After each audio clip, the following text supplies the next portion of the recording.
Hello, I'm Alec Avdakov, and welcome to the life and times of Frederick the Great.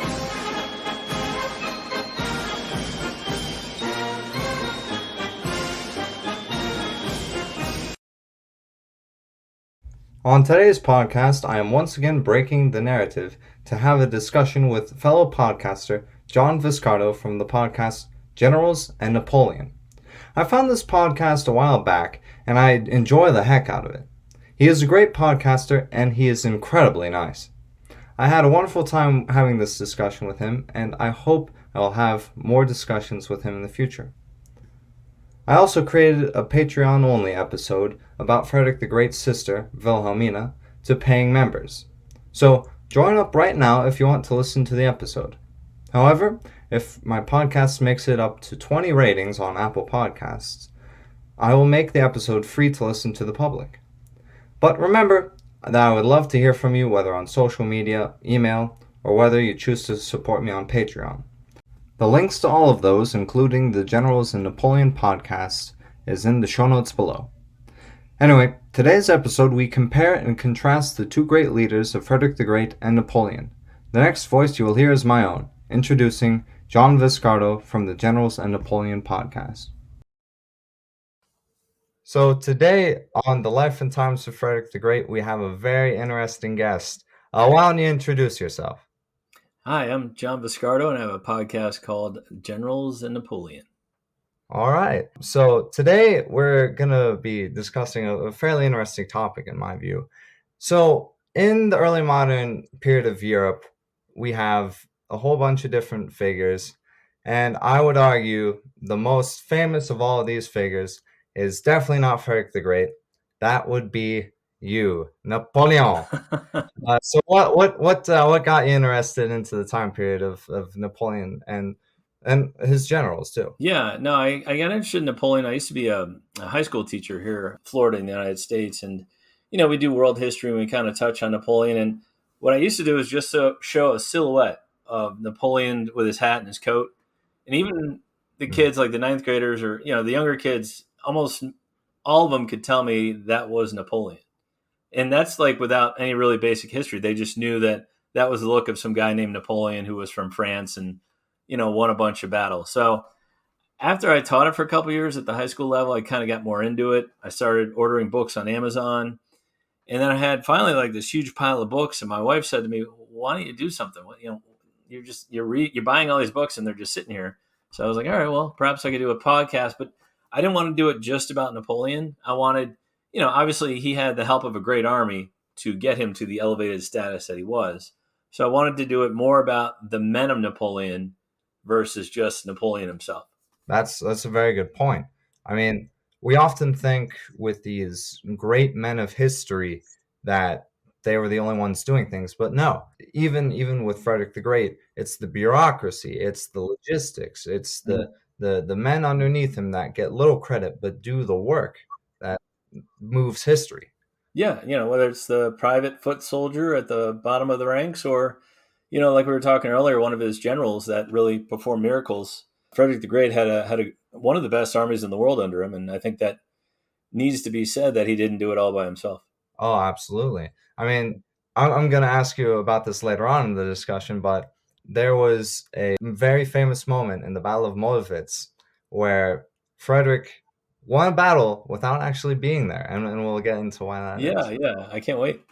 How do you think Napoleon, his reign, how do you think it was influenced by Frederick the Great? That's a great start. I have a quote that Napoleon used after he defeated Prussia, and I'm jumping ahead a little bit, but he defeated Prussia in 1806, and he visited the tomb of Frederick the Great, and he had great respect for him. He read about his campaigns. He learned a lot studying his military victories and losses.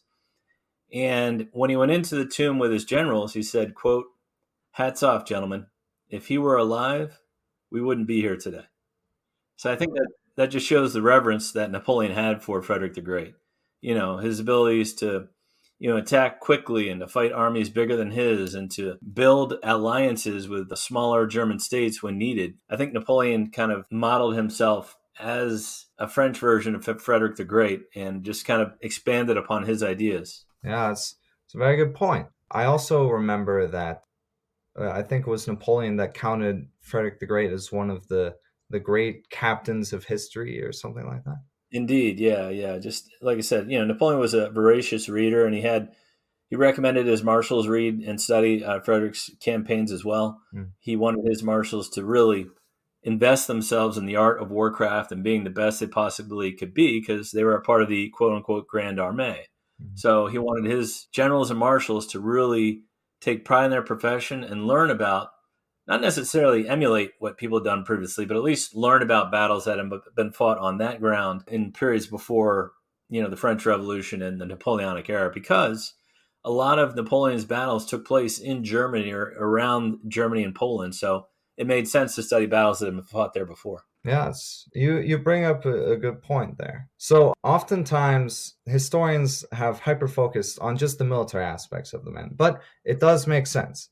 Do you think there are underrated aspects of Napoleon, and I can get into underrated aspects of Frederick the Great, of their reigns that we should focus more on? Yeah, absolutely. Napoleonic Code, which brought standardization of legal practices in France and to Europe as a whole. That's one of his underrated contributions. Like Frederick, he centralized, the administration of government. Napoleon installed higher education systems, a central bank, road and sewer systems. Like he was really a unique individual because he could think about different projects in his brain. Like he could talk about the upcoming battle against the Austrians one second, and then how he wanted to revamp the sewer system in Paris the next second. So I think Frederick too brought some stability to the Prussian state, and obviously he enlarged the Prussian state, taking over Silesia, if I got that right. But he also brought, in a chaotic time where, Mhm. Poland's being partitioned and Yeah, there's all these succession wars. Frederick was on the throne for how many years? Quite a while, right? 46 years, I do believe. Yeah. So I think, Napoleon and Frederick brought some sense of stability to their country. Yeah, that's very true. Now, me personally, I think one of the most underrated aspects of Frederick the Great's reign, and this will come completely out of left field, is potatoes. All right. Do you know this story? No, please enlighten me. Okay, so I do want to make this possibly a future episode, but Frederick the Great helped introduce potatoes into Germany. Since the potato is not native to Europe, it's native to America. It was brought over in the Columbian Exchange, and the peasants refused to eat Mhm. potatoes because it, I mean, raw potatoes, they taste like nothing without like Mhm. salt. And you know what Frederick did? Oh. He had a guard detachment guard this crop of potatoes in the royal gardens and said, "You cannot steal these potatoes or else." And so he used reverse psychology to make Huh. sure that potatoes became the most popular plant-based in the part of the Prussian diet. And as far as that goes, potatoes are fairly nutritious during that period. Yeah, yeah, interesting. And like these armies, they had to live off the land. So yeah, why not plant some potatoes while you're at it? I did not know that story. Yeah. Yeah, no. If you go to Frederick the Great's grave, so on the headstone, it's just a flat headstone. Sometimes you can see like people putting potatoes down on his grave. I did not know that story. I did see a great quote though from Frederick. Great things are achieved only when we take great risks. So whether he was doing it on the battlefield or in the gardens, apparently he was taking great risks. So I think that's a great story. I didn't know that about potatoes. Yeah, he's quite an individual, this Frederick the Great, and I would say that's one difference between him and Napoleon. He was able to keep his throne while Napoleon lost his throne, obviously. I think also there is a great comparison there where Frederick was up against the wall, kind of like Napoleon was in 1814, and there was a switching of alliances. I believe Russia defected from the alliance against Frederick the Great at the last second, Yeah. and that helped him secure his throne.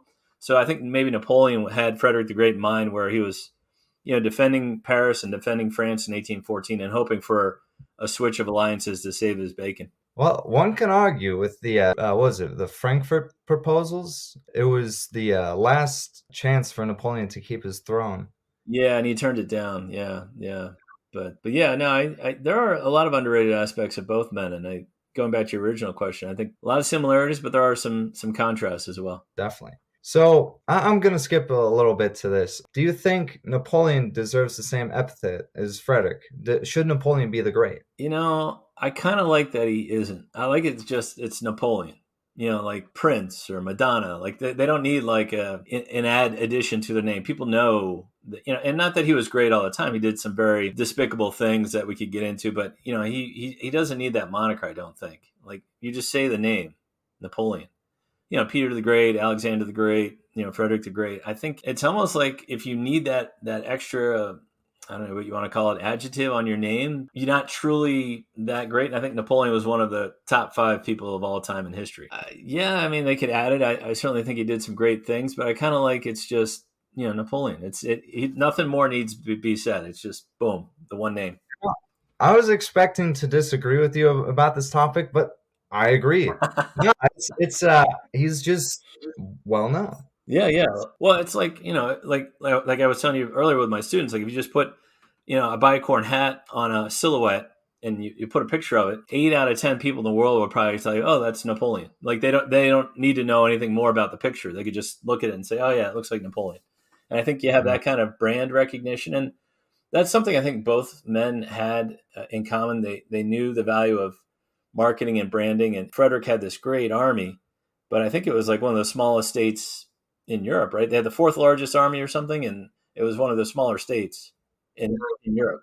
Yeah, the Prussian population in 1756, I believe, was 4.5 million, and you compare that 20 million with France. I think a little over or under 15 million in Austria, 20 million in Russia, Mm-hmm. and they're all fighting against Prussia's little 4.5 million people. Mm-hmm. Yeah, and he did wonders with that number. So kudos to Frederick. I mean, that's just incredible. Which brings me to another question. Which monarch do you think was more successful? That is a good question. I would probably say, just based on if the definer of success is keeping your throne and crown, then I would say Frederick. If the definer of success is territory gained and controlled, by all means, Napoleon. At one point, his empire stretched from Spain to the gates of Moscow. It was a huge territory. Now, obviously, it didn't last. I mean, he was basically in power for 15 years, where, as you mentioned earlier, Frederick was in power for decades. So it just depends on your definer of success. I don't know. I think just based on history, in terms of, like we were talking earlier, marketing and brand, Napoleon was just because he's more well known. But I think in terms of not only being a great general, but also knowing when to say when as a diplomat, like Frederick he wasn't at battle at war all the time. Like he knew when he had to make peace, rebuild his armies. Kind of like you were saying before, when Napoleon, he didn't want to have any kind of peace that was dictated upon him. He wanted to dictate the peace. So that's why he turned down those peace offerings from the Allies. He wasn't going to shut everything down until he had won. And I think Frederick kind of did that better. He knew when to fight and when to have a peace treaty so he could rebuild his army or just focus on domestic affairs for a little while before going back into war. Yeah, that's a very good point. Do you think if Napoleon didn't turn down the Frankfurt proposals, how we would, and he would have stayed on the throne, how do you think history would have judged him then? Yeah, that's a good question. Yeah, if he would have just accepted the peace offerings and kept France at its pre-revolutionary borders, I don't know. I think he was just a man of action. It wasn't in his nature to just sit still. So I think even if he would have accepted them, he probably would have just, reloaded his army, refit his army, and gone back on the warpath like, a few months later. It wasn't in his nature to just sit quietly in France and not try and better himself or his country. And not that he was from France, obviously, he was from Corsica. But I think overall, yeah, I think in the long run, he would have been defeated just maybe at a later date, instead of 1814 or 1815, probably 1818 or 1820 when he went back on the warpath. He was not a man to just sit still. A reverse Clausewitz. Instead of having war being the extension of politics, through other means, right? Yeah, he was the use of politics to extend war. Right. I was gonna say he had a few eras of peace after Marengo. He had a Treaty of Amiens.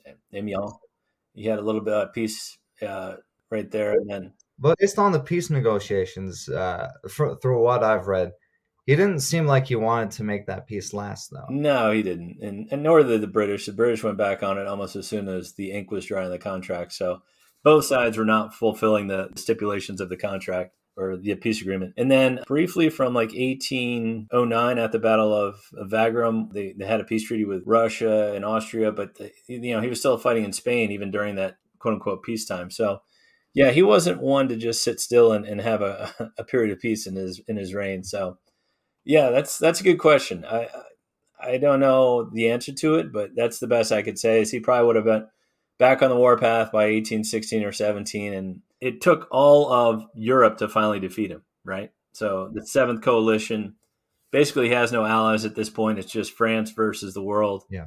And still, he gave a good battle at Waterloo before he ultimately had to abdicate a second time. Yep. And thanks to Marshal Forwards, Marshal Blucher. That's right, Marshal Blucher. Yeah. Old Marshal Forwards. Yeah. Good call. If Frederick the Great lit the flame of German nationalism, I think Napoleon fanned it because all the German states basically had to unite to kick this guy, Napoleon, out of Germany, and I think that caused a lot of rivalries to go away because they had a common enemy, which was Napoleon. So they kind of merged together into kind of a unified German state to get him out of there. Yeah, I mean, it's called the War of German Liberation for a reason. I completely Correct. agree with you. But Correct. The ironic thing about Frederick the Great, he was considered this German hero, but he hardly spoke a word of German. He spoke French, and when he wrote in German, he was almost dyslexic in that case. He didn't understand the grammar, and Right.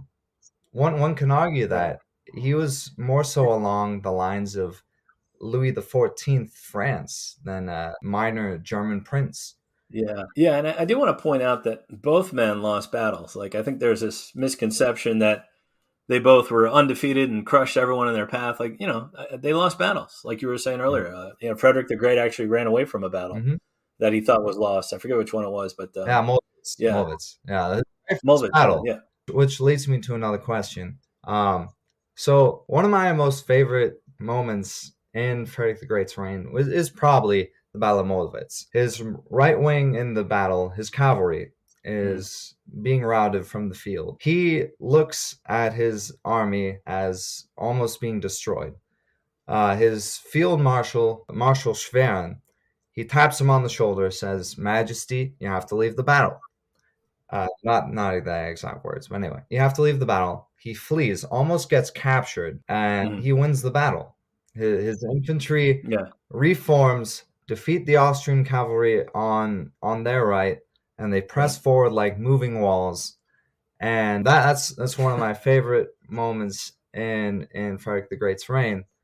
Now, was there a time that a Marshal of France saved Napoleon's bacon in a similar vein as that? Yeah, numerous times. I don't know in that exact example, but there was a few battles where if it weren't for the actions of a certain marshal, Napoleon certainly would have lost. The first occurred in Arcola in Napoleon's early campaign in Italy. He was trying to rally his troops. He was waving a flag on a bridge, and his troops were getting pushed back by the Austrians. And he actually got knocked into this marsh by the fleeing troops. And he was like really like a deep bog, and his aides couldn't get him out of the marsh. And Marshal Lannes, who wasn't a marshal yet, marshals didn't come until later, but Colonel Lannes came across this scene. He was in the hospital and he came rushing back to the front, and he saw the aides struggling to pull Napoleon out of this bog. And there was an Austrian cavalry attack coming. So Lannes launched his troops in between Napoleon's aides and this cavalry attack to kind of stall them until the aides could pull Napoleon out of this bog. So that was one where literally Napoleon would have been either captured or killed if it weren't for Lannes' action there. Another example at Battle of Eylau in 1807. Napoleon's on the warpath. He's pushed the Prussians to the brink, and the Russians finally arrive. Well, not arrive, but they're kind of retreating in this cold winter. It's almost like, around Christmas time. But they finally turn at bay to face Napoleon. And Napoleon, his men were stretched to their supply limit, and he wasn't in a good position to attack this Russian army. And it was a terrible snowstorm happened right in the middle of it. And one of his best generals, Marshal Augereau, got wounded, and his entire corps got destroyed by cannon fire. So it weakened all of Napoleon's center line, and they actually were getting pushed back. And Napoleon was close to getting captured. And his cavalry leader, this flamboyant guy, his name's Marshal Murat, took 10,000 cavalry troopers and just slammed them into the side of the Russian army. Now, it turned out to be a draw, basically, Eylau, but it saved Napoleon again from certain, not certain, but definitely it would have been a loss if it weren't for Marshal Murat. And I think the last example was Marshal Ney's rearguard defense in the invasion of Russia in 1812. It started okay. Napoleon got to Moscow. He captured the capital, but they had to retreat, and it was like one of the worst winters ever. They had no food. They were starving. And Marshal Ney really saved the army's bacon by his brilliant rearguard actions.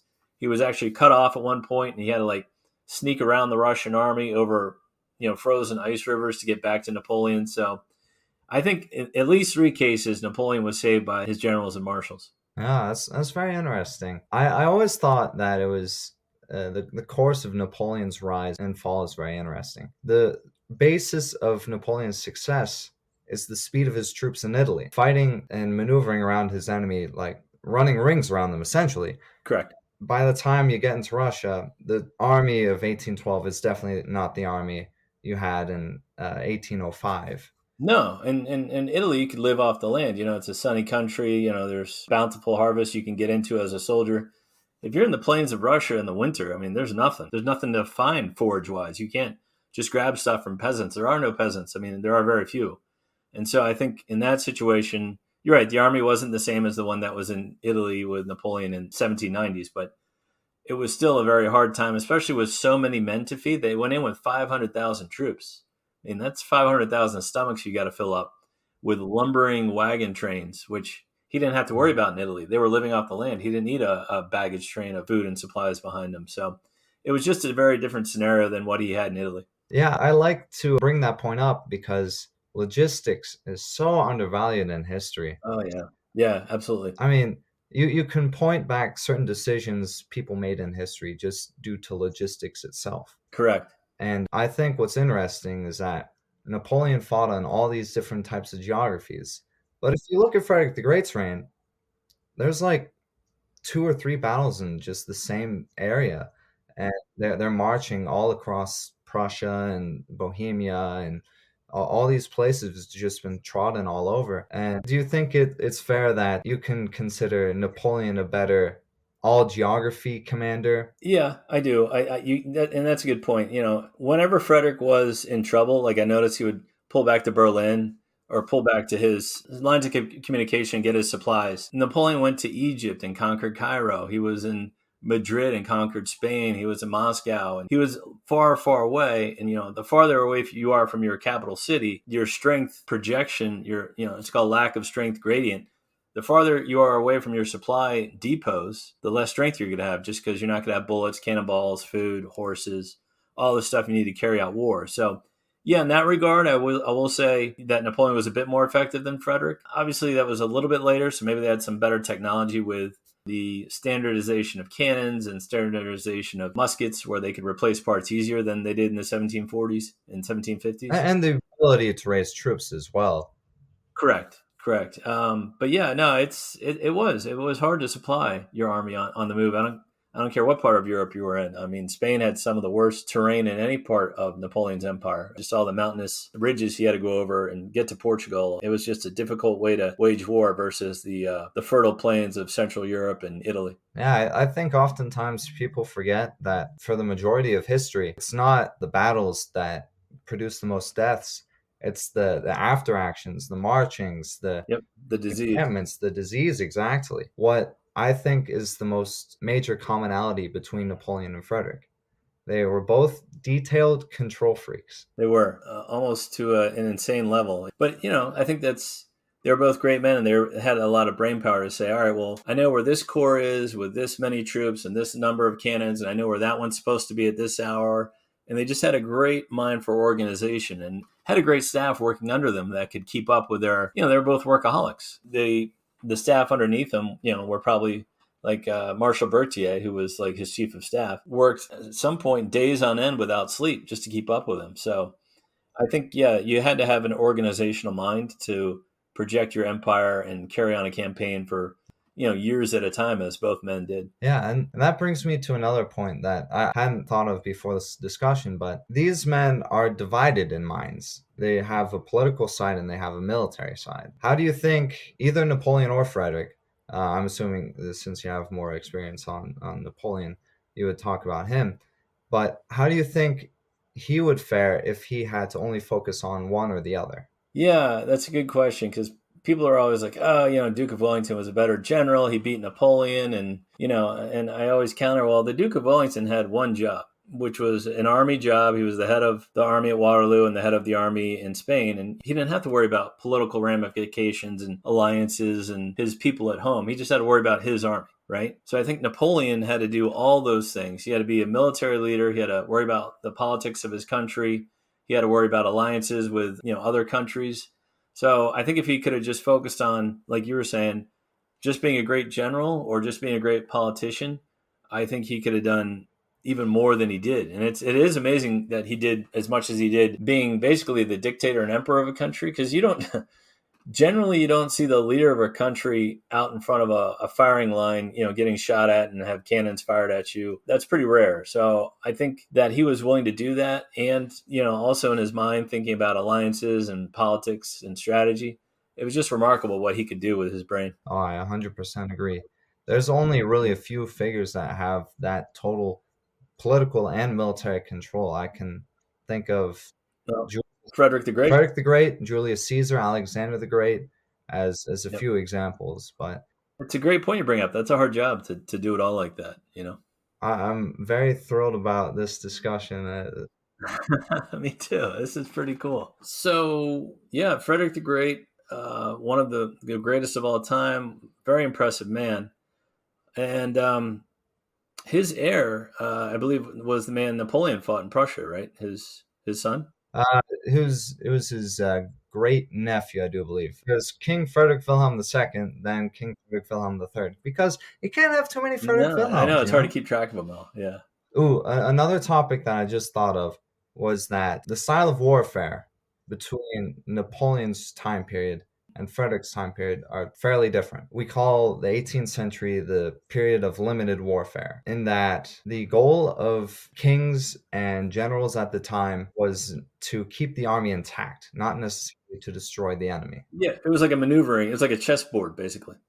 So, how do you think Napoleon would have fared if he were set back in that timeline of just Hmm. limited warfare? Or do you think his character was so completely antithetical to Yeah, this that yeah, it was impossible for him to just. yeah. I don't think he could have just adjusted to that. He liked to read what other generals did, but it didn't mean he'd like to do what other generals did in a similar circumstance. So he believed in total war, and the way to win a total war was knocking out the enemy, absolutely annihilating it. Combined arms, infantry, cavalry, artillery, and then when the opposing army fled, you sent in the cavalry to finish them off. Like, he didn't believe in this maneuvering and hoping they would sign a peace treaty or retreating in a gentlemanly manner. He wanted to annihilate them from all sides. So I think just his way of doing it was different. His idea of getting a central position, wedging yourself in between two armies, and then defeating both in detail was his revolutionary style. And I don't know if he would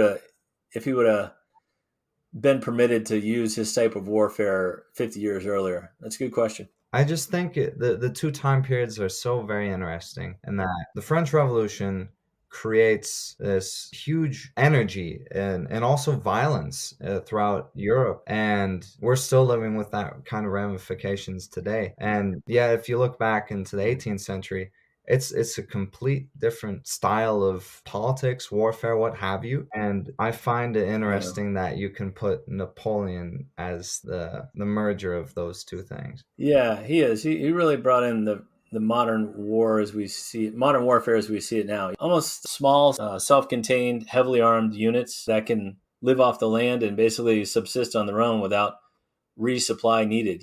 That is kind of like modern warfare now. You want to have small groups with heavy amounts of firepower that can live off the land or live on their own without being resupplied and get deep into enemy territory that way. So yeah, you bring up a good point. Yeah, that's fascinating that they're two great men, had two different ways of doing things, but were both successful. And that brings me to the idea of legacy. This will probably be my final question here. Mm. But what do you think? Napoleon's legacy was on Europe. Yeah, I mean, legacy would have to be a Napoleonic Code. The greatest example I can give, in some parts of Europe, if you stole your neighbor's cow, you would pay a fine. In other parts of Europe, if you stole your neighbor's cow, you'd be executed. There was no standardization of law. It just depended on what part of Europe you were in. And I think, him having Napoleonic Code and standardizing codes and laws and schools and banks, I think that's a legacy that lives on today. And I think a lot of countries still use that Napoleonic Code to make sure that, no matter where you are, there's some legal precedent and some legal structures in place. So you're not just at the whim of whoever the judge is. There's got to be some sort of legal precedent, as well as a financial bank and centralized bank precedent to have a good monetary system in place for these centralized governments. So I think that's his overall legacy. If you want to get into, military strategy, and people study both Frederick and Napoleon in military schools to this day, for sure there's a legacy there as well. So I think it's a multifaceted answer that his legacies are many, and they're still being looked at today. Yeah, I think that's one of Frederick the Great's largest failures. He never really put out that kind of standardization that Napoleon was able to do. He certainly created law codes during the beginning of his reign, but as he grew older, he tended to become a little bit more senile and basically decided to skirt around the law, do his own personal interpretations on it. No, I think it's very interesting that Frederick the Great is able to create the precedent of having his army be organized like a machine. It was, and the infantry knew where they were supposed to be, the cavalry knew where they were supposed to be, and the artillery as well. And it's a shame the two men never got to meet each other. I think, let's see, Napoleon was born in 69, Frederick died in 86. So yeah, obviously they probably never would have met each other, but it would have been an interesting conversation if they lived, and maybe they had it in heaven or wherever they ended up. But it's just, I wonder what they would have. I think they would have been Napoleon was a great admirer of Frederick, but I think if the two could have met and exchanged ideas and concepts, that would have been an interesting conversation. Oh yeah, no. I think we could have a little bit of a precedent with how Frederick and Voltaire acted between each other, like this cat fight sort of thing. Yeah, like both brilliant men, but they had different opinions on things. Yeah, that was great. No, thank you I learned a lot. I was studying up on Frederick the Great before the show, and I was really impressed by your podcast. Oh, thank you so much. No, I've been looking at your podcast, and I'm so excited. I saw that you had Carrie Elwes on your podcast.